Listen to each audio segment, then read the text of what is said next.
Kung taga-Governor Generoso Davao Oriental ka, nakahapit ka na ba sa Shira's Bamboo House nga ginadayo jud sa mga turista? Mauni ang barbecuehan nga diri asa Sigaboy hastang Sikata. Ug kung makatilaw ka sa ilang mga barbecue diri, ambot bitaw pero magbalik-balik jud ka. Kaya ang lasa sa ilang sauce, pang international ang tirada. Tsada sab kaayo kay kung ikaw na isa kinan dili ka mang problema. Naay parkinganan sa gawas nga mahimutang jud ka. Ug nasayod ba mo nga ang Shira's Bamboo House natukod ug nagsugod atong January 4, 2018. Ug kung ikaw sa ka turista dili ka mang problema magpangita sa ilaha. Tungod kay nahimutang ra sila at daplin sa kalsada.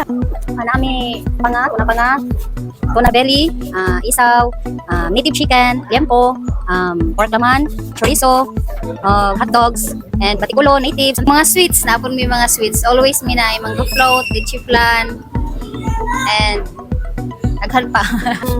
Actually, sa Tibanban, mag-open me next week. Target naman is November 28. So, dito may